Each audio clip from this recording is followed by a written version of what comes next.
What if thriving wasn't about getting life perfect? but learning to find peace and purpose right in the mess. I'm Kelsey. And I'm Tom, and we walked away from the version of life that looked right to build one that feels alive. We'll talk about the beauty and the struggle, from parenting and marriage to faith, well-being and travel. This is The Whole of Us. Some of the feedback we got after having released the podcast, I think we're episode like 15 or something at this point, was more clarity around regulation. And we did an episode on this, I think about 10 episodes ago, and talk through it. But it is a huge topic, and it's one that seemingly is popping up all over the place. And yes, there's triggers, and just the emotional health world seems to be more accessible, which is great. You're seeing it all across social media. But I wonder if there's just a lack of clarity of the working out of what regulation actually means, what triggers actually mean, and how these things can transform your life. yeah, well, and just the day-to-day impact that it has. Totally. And I think we want to steer away from the fix-it mentality around this, or the we can achieve this state of regulation. And it's like, no, it's not a state to be achieved or a thing that we suddenly fix and never trigger again. It's a constant flow back and forth of being triggered by something and then returning to a state of calm, a baseline.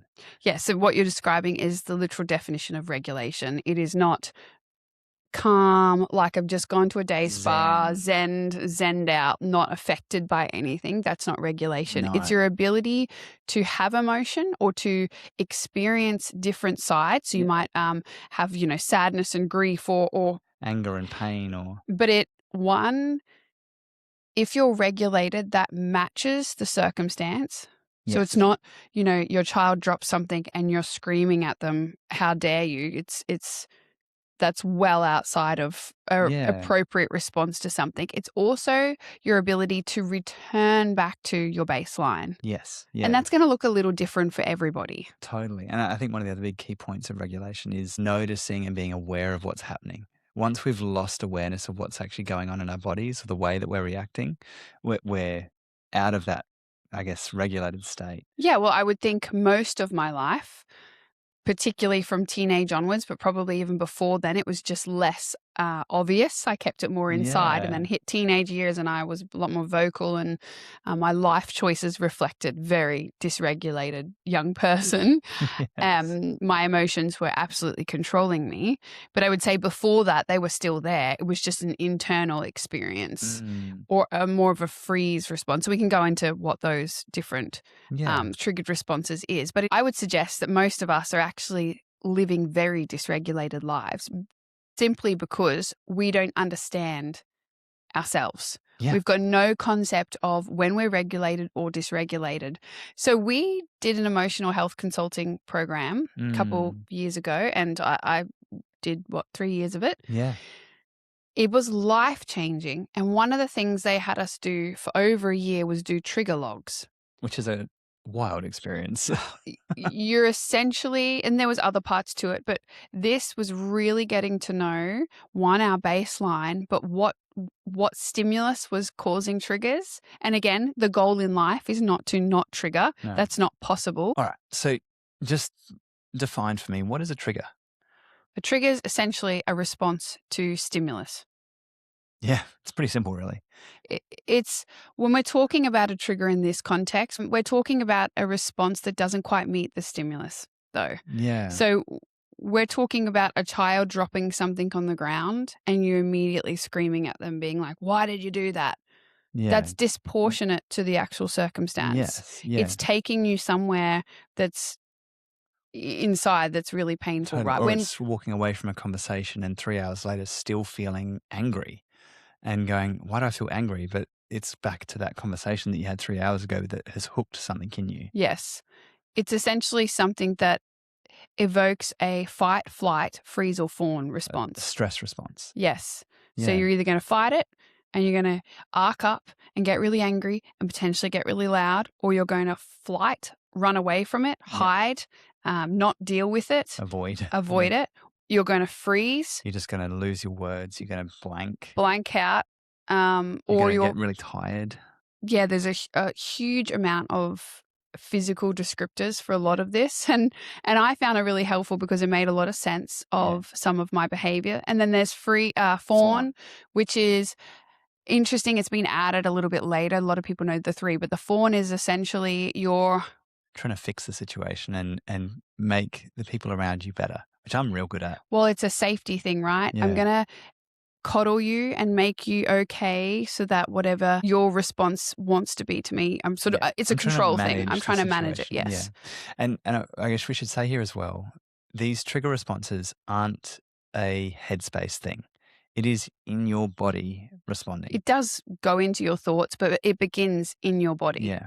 So this is where we've loved the somatic experiencing work that we've done. And the practitioner I used to meet with, phenomenal guy, but we were doing these things called trigger logs for a long period of time. Well, we spent probably 2 years daily doing trigger logs. I'll come back to them in a sec, but he would talk about it and say, look, the trigger log where we're writing out emotionally what is going on and what we're consciously thinking is like steps 15 to 20 of a 20-step process. And the first 15 steps are actually all in your body. It's all in the, my fists are clenched. Oh, my heart rate's gone up a little bit. Oh, I've got this knot in my tummy. Oh, I'm running really fast right now. Or there's a ton of, it's just too many examples. No, it's okay.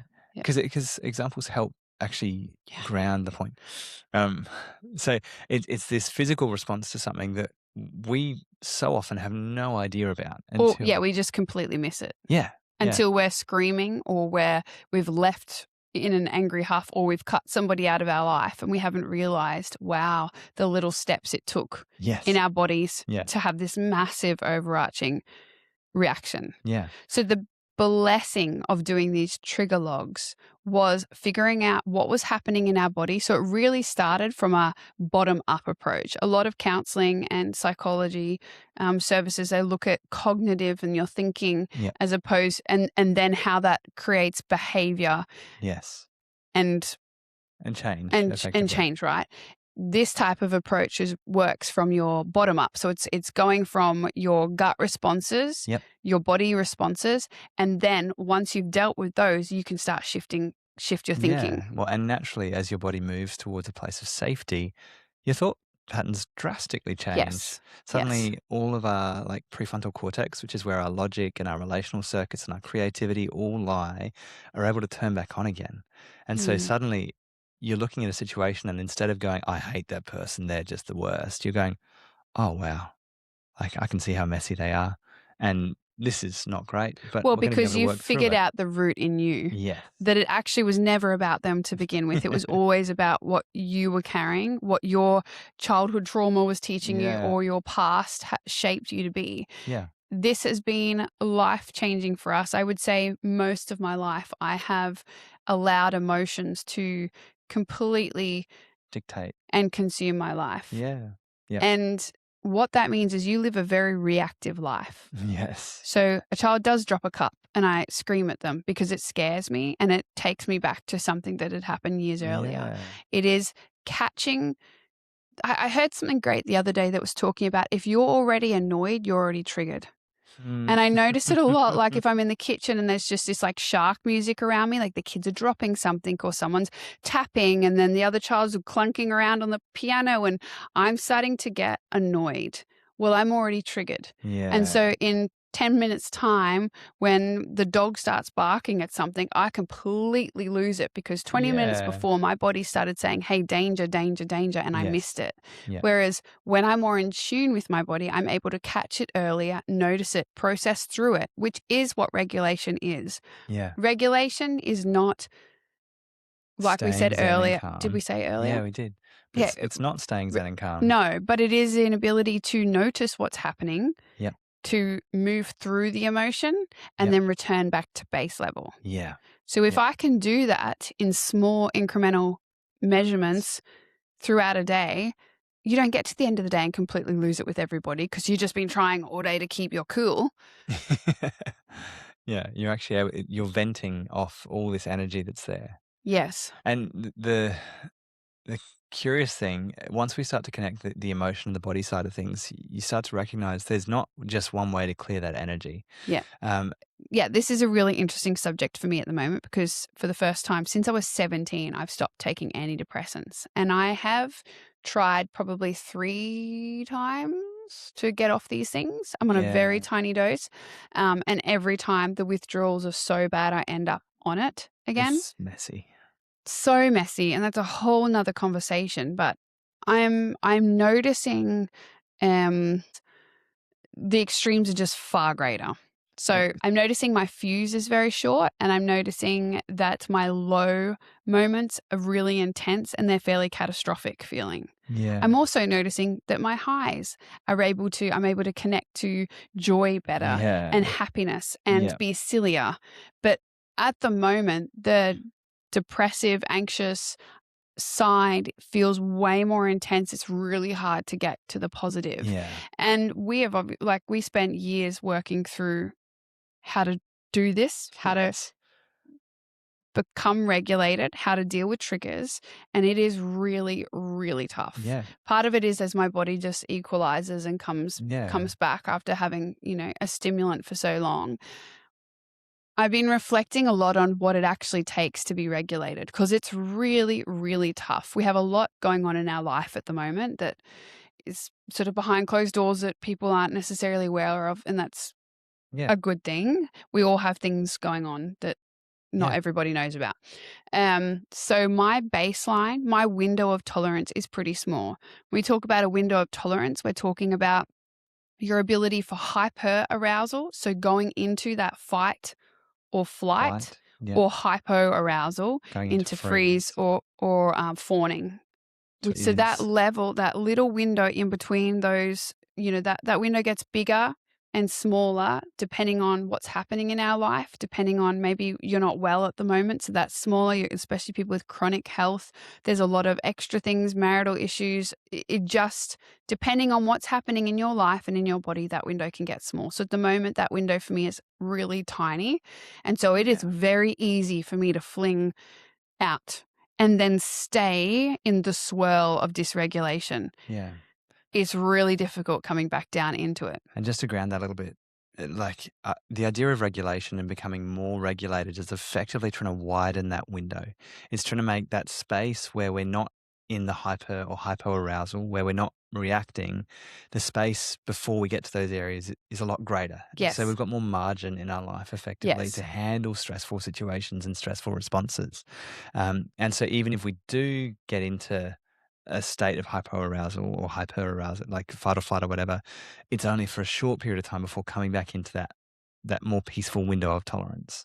Yeah. And so to just to stop here for a minute, maybe we take you back to understanding what the trigger logs did for us, Yeah. because this is key in this moment as I'm noticing my window of tolerance so tiny. Yep. And this is something that is genuinely so practical Yes. to bring into a day-to-day basis. So a really good definition of regulation is when your awareness of safety is greater than your awareness of threat. Yeah. So That's at the simple. moment, with my window tolerance being so tiny, it is very, very easy to see all the threat around me, Yeah. all the things that could go wrong, Yeah. catastrophizing. And, we could talk on how your thinking shifts when you're dysregulated and how just from talking to someone, you can hear, oh yeah, they're dysregulated. So these trigger logs were really, they were so exhausting, to be fair. I hated Yeah. doing them, but every day we had to Yeah. write shorter trigger logs and bigger trigger logs. And essentially it started with, one, what happened, but what do we notice? So Yeah. what in our body told us we were dysregulated? And it could have been so small. Yeah. It might have been that my heart rate felt a bit fast, or I had that clenching feeling in my stomach. We spent a long time identifying what was happening in our body, Yeah. what thoughts came up, Yep. what emotions came up. Yeah. So to do all that, you have to understand what emotions exist. Yeah. And there are, how many is there? So many. I mean, I think there's like 7 core emotions, but off of each of those, there is countless sort of variations on a theme. So you could say I'm sad, Or you could say, oh, I'm not actually just sad, I'm lonely. And I'm not just lonely, I'm grieving. And I'm not just grieving, and it can kind of get more and more specific with the actual emotion that we're experiencing. And the beauty with the trigger log, once we were understanding what was happening in our bodies, what thought process was coming through, was that we were often able to identify some pretty core beliefs Yeah. and core lies, essentially. Yeah. And that's where the real healing took place. And that was a lot of inner child work that happened, and like healing with the Lord and with ourselves. And we can talk about that in another episode. But if I was sitting across from someone and they were imploding in their life going, where do I even start? I would Yeah. say it starts with understanding what's happening in you. Some awareness. Yes. Yeah. You cannot fix what you don't see and what Yeah. you can't accept. And one of the biggest things that the guys who were teaching this course continued coming back to is that we need to come at this with curiosity, not with shame. Yes. No judgment. No judgment, because when we start to look at our experience of the world through a lens of curiosity and this is just information. Yes. That's all it is.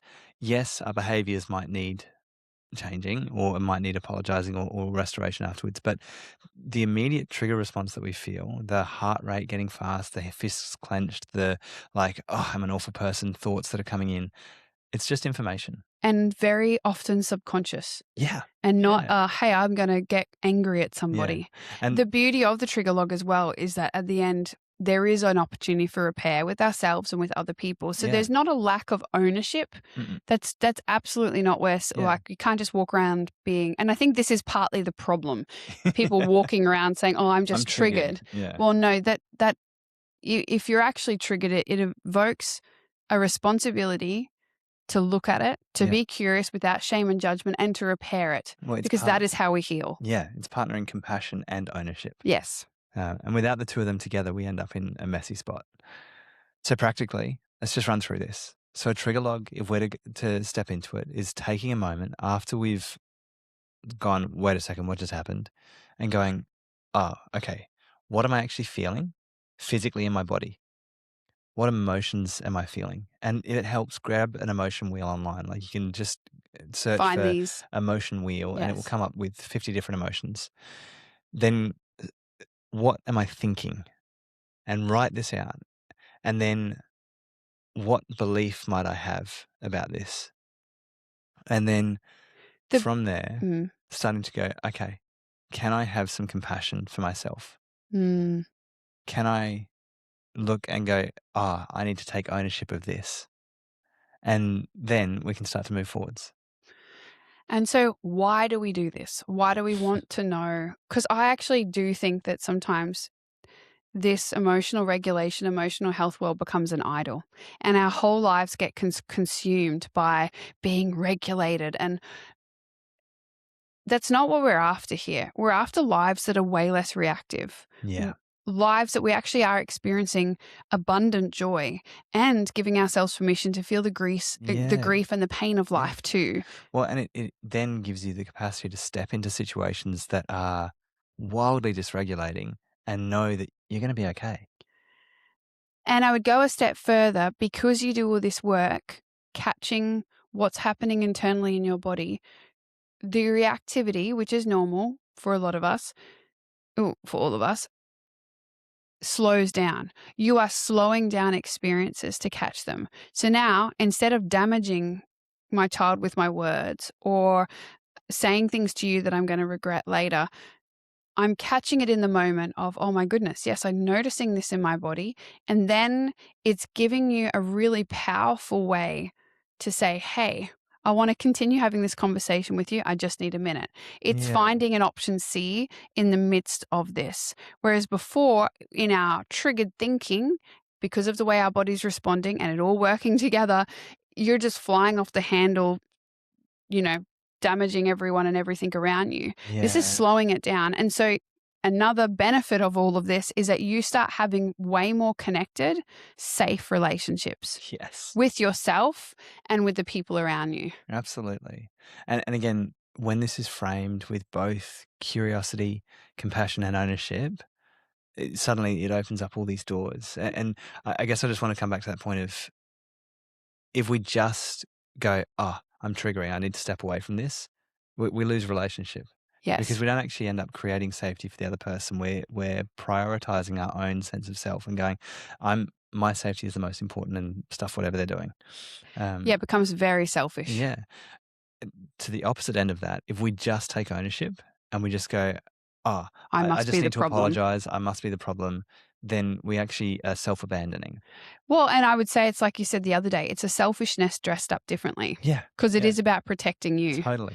And so when we keeping you can safe. hold both of those and go, okay, yeah, this really hurts. How can I not be the victim and not be the villain? Yeah. How can I not find a bad and good bucket and try and find which one I or somebody else is, but just accept where we're at? Yeah, it's accepting the humanity of both of our experiences of the situation.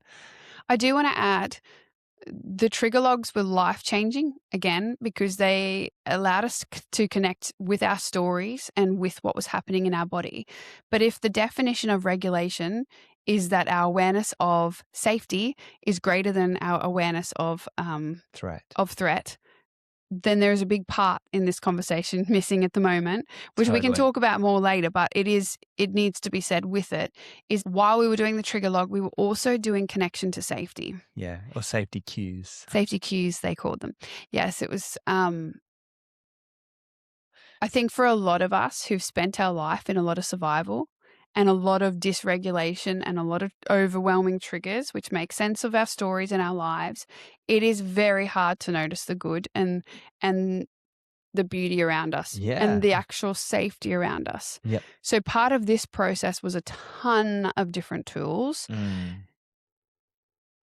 to show our bodies that we were actually safe. Yeah. Can you give me an example? So I would even think right now, there is a lot of air in this room. Right now, I'm not going to run out of oxygen. I'm going to keep breathing.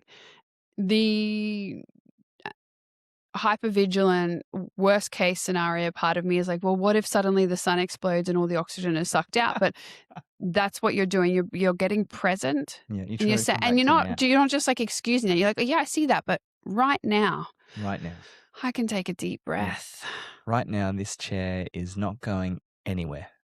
It's holding me and it's supporting me, and I can feel my body like relaxing into it. Yeah. It's not just gratitude where you're like, I'm thankful for the chair.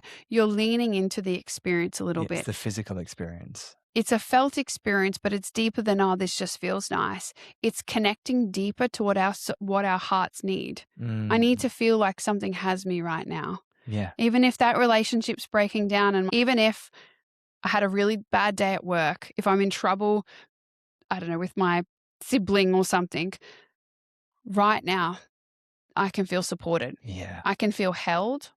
I can feel safe. And it's creating connections with the meaning of that. So if you're going to try trigger logs, it's really important alongside that you practice looking for safety in things. Yep.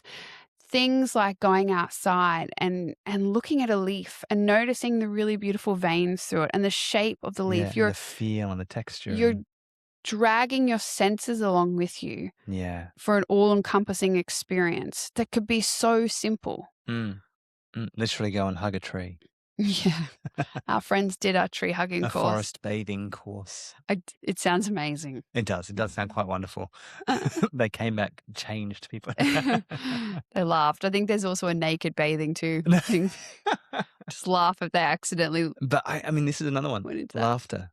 Yeah. Like laughter is one of those incredible things that literally wires our body for safety.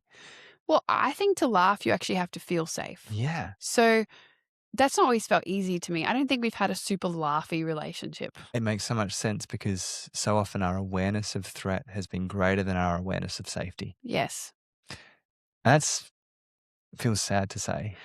It also makes a lot of sense. We're trying to control a situation and we want to prepare in case things go wrong. Yeah. And this is the compassion piece of, I'm not going after these triggers or going after safety to get myself somewhere, although inevitably you do. I think so much of the change for me was, if I never change, if I'm always like this and reacting at times and angry with my kids and just, am I still worthy of love?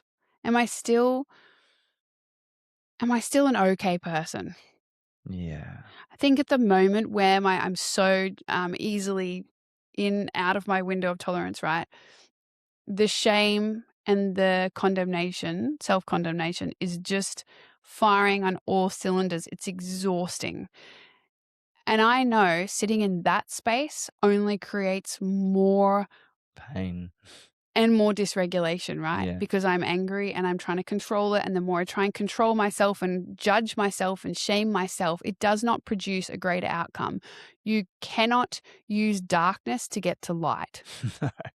You cannot use hating yourself, judging yourself, being really critical of yourself to produce a Happy, healthy, joyful outcome. or I wanted to say good behavior. If I'm looking in a mirror or if my self-talk is so degrading and shameful and hateful towards myself, I'm not going to show up as a kinder, more connected human being. Yeah. It's going to do the very opposite. Yeah. And I know my self-talk at the moment is really harsh and really negative because I'm really ashamed of the pinging I'm doing. It's really, Yeah. and I'm just frustrated. I was talking with a family friend the other day and we were commiserating about the bath time, bedtime routine at night. We were trying to get dinner going. Kids are home from school. This is when we used to school the kids, and there's a million thoughts in your brain. You're tired because it's been a really long day and the kids are at you. And then maybe they start fighting and you just lose it. You just scream at them like, stop yelling, go to the shower. I've already asked you to do this, blah, blah, blah. And that in that moment, it's obviously not the best parenting, right? Yeah. That's a pretty dysregulated response and it makes a lot of sense. Yep. We were describing what it takes then to go and apologize. But actually what we were noticing was that instead of this softening towards our kid, we were getting angrier towards them. Yeah. And part of that was that in that moment of losing control, shame comes in. That inner critic comes in. The kids were just telling me about their day. They were just doing this. Everybody's tired. And so I'm now unable to respond in a soft way to my child because I am too caught up in the distress happening within me. To get to the point of ownership and apology, there has to be ownership. But I think there has to be a minute where you can have some compassion on yourself. What would it look like in that moment? Before I snap even, noticing, wow, I'm feeling really annoyed. Yeah. There's a lot of noise going on right now. I feel really tired. Ugh. Yeah. What if just by naming what you were experiencing inside allowed everything to come down a notch? Yeah. That didn't happen. You snap at your kid and then it's hard then to soften. And I actually often feel more angry after I've done that. And we were talking about that as well, saying what we just got madder and angrier. And it was just this moment. I'm like, of course we did. Because shame came running in, condemnation, self-condemnation came running in. And suddenly I'm a terrible parent. Yeah. I'm a bad mother. I don't love my kids right. I'm doing this wrong. Instead of then going, oh man, of course you responded like that. You're really overwhelmed right now. I know that's not how you want to show up and not how you want to love your kid. Yeah. Just taking a minute to slow it down a little bit. And maybe that is, hey kids, can you go play in your room for a little bit so I can just breathe? Yeah. Or we articulate it to our girls. Sometimes I'm feeling overwhelmed and I will say, hey, mum just needs to go outside or needs to go in my room for just half an hour. I want to come back and have this conversation with you, but right now I just need to take a few I just need to calm down is probably what we say. Is that what we would say? No, I think it's actually just come back and it's giving yourself some space. Yeah. I can feel even in this conversation, I'm not doing a very good job of articulating the experience. And part of that is I'm feeling the dysregulation in this conversation because it is so incredibly devastating to not be the parent you want to be to your kids. Yeah. To react instead of respond to the people often that you love the most. Yes. And so even in this conversation, I'm thinking, oh, yeah, Kelsey, you're really missing it sometimes. And I know that you have a heart for your family and that's not what you want to do. Yeah. And then it's owning it, So I've had some good discussions with the kids lately, and I have explained to them that I am coming off this medication, and they understand that. Yeah. But it's also not excusing it. No. It's leaning into repair and essentially bringing them alongside of it. And I guess sometimes I've thought, oh my gosh, are we sharing too much with them? But I was praying about it the other day going, oh my goodness, the pain our kids will have to walk through because of our parenting or my messiness. mental health or our messiness. And I sort of felt in the moment it actually be a beautiful thing. Yeah. They're seeing real time people get it wrong, mess up, and then come repair. back and repair and apologize and realize that life is like that. Totally. And I mean, we could try and exclude them from this process, but they're living with us. They're experiencing And when it. we were traveling, you didn't get away ever. Mm-mm. So any arguments, the kids were around. Yeah. I think the important thing is then also inviting them into not like, hey kids, come watch mum and dad repair, but it's just if they're hearing you argue, and kids pick up on things. You don't even have to Yes. say a word. You can just be showing us, your body language and your tone is everything. I guess I say it maybe just to humanize this conversation as well, that Yeah. we're actually all not going to get it perfectly. Nope. And our kids will have things that they have to process through. And that does grieve me. They will also know that mum and dad were really human. Yeah. And my hope is that when they come to us one day and say, hey, I'm struggling with this, and, they can see the root back to where it might have come from because of us as their parents, we can, because we've built such deep shame resilience, that we can sit with them and say, yeah, that makes a lot of sense. How can I help? Yeah.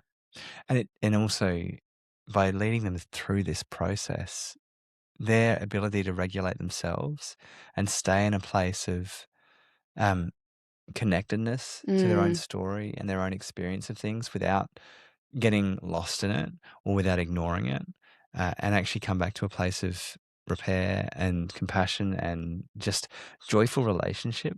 Yeah. It's Imagine knowing how to repair, how to yes. take ownership for things, how to do healthy conflict resolution. I heard Isla the other day, she was getting really frustrated with Leslie, and she just said, Alessia, I just need a moment. I need to take some deep breaths. I'm feeling really frustrated. She went off for a little bit. Leslie just kept playing, and then she came back. And I thought, we've taught them that. We've taught them Yeah. how to identify what was happening in their body. Yep. Instead of picking up the thing that they were working on and smashing it, which is what I often feel like doing, there was this ability to slow it down, to catch it. And obviously not perfect, but all the time.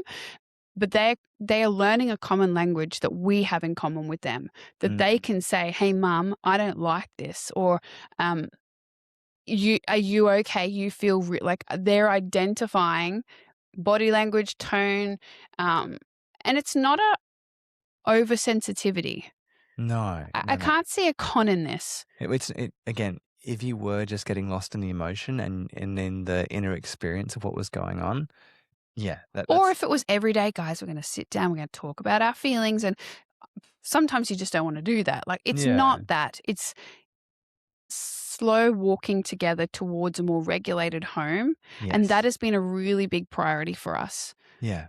In fact, that's more of a priority than achieving things. For sure. Or achieving outcomes. You can't push through homeschooling when your kid's dysregulated. They're not going to learn anything. That prefrontal cortex, your ability to learn, retain information, switches off. Yep. You can't do a lot in life when you're dysregulated. So we're teaching our kids to come back to a regulated space, to move through the emotion, which is such a key. Yeah, it's that idea that like no amount of cognitive thinking or declarations or manifesting through things is going to reach you to a point of moving through an emotion. Yeah.